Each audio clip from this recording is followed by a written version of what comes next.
அருகே வீட்டில் மர்ம நபர்கள் நகை மற்றும் பணத்தை திருடி சென்றதாக பொய் புகார் அளித்த கணவன் மனைவி மீது வழக்கு போடப்பட்டுள்ளது.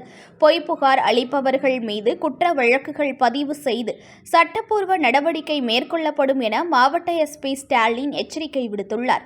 மயிலாடுதுறை மாவட்டம் குத்தாலம் காவல் நிலைய எல்லைக்கு உட்பட்ட மூவலூர் பகுதியைச் சேர்ந்தவர் மணிகண்டன். இவர் கடந்த 2ஆம் தேதி மதியம் 1 மணி அளவில் தன் வீட்டில் யாரும் இல்லாத நேரத்தில் அடையாளம் தெரியாத மர்ம நபர்கள் வெளிப்பக்க கதவின் பூட்டை உடைத்து வீட்டில் வைத்திருந்த 11 சவரன் தங்க நகைகள் மற்றும் 1,10,000 ரூபாய் ரொக்கப்பணம் ஆகியவற்றை திருடிச் சென்று விட்டதாக குத்தாலம் காவல் நிலையத்தில் புகார் அளித்தார். புகாரை பெற்ற போலீசார் திருட்டு வழக்கு பதிவு செய்து விசாரணை நடத்தினர்.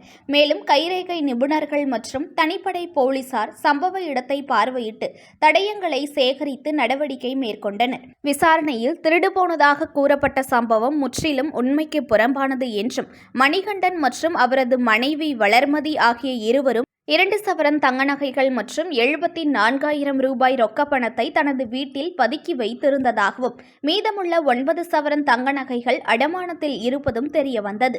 இதுகுறித்து தொடர் விசாரணை மேற்கொண்டதில் குத்தாலம் போலீசார் பொய்யான புகார் அளித்தமைக்காக மணிகண்டன் மற்றும் அவரது மனைவி வளர்மதி ஆகியோர் மீது குற்ற வழக்கு பதிவு செய்தனர். மேலும் விசாரணையின் போது மணிகண்டன் தம்பதியினர் தாமாக முன்வந்து ஒப்படைத்த 2 சவரன் தங்க நகைகள் மற்றும் 74,000 ரூபாய் பணம் நீதிமன்றத்தில் ஒப்படைக்கப்பட்டது.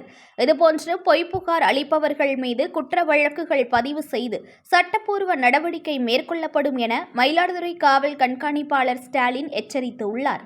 News1 தமிழை லைக் பண்ணுங்க, கமெண்ட் பண்ணுங்க, ஷேர் பண்ணுங்க, மறக்காம சப்ஸ்கிரைப் பண்ணுங்க.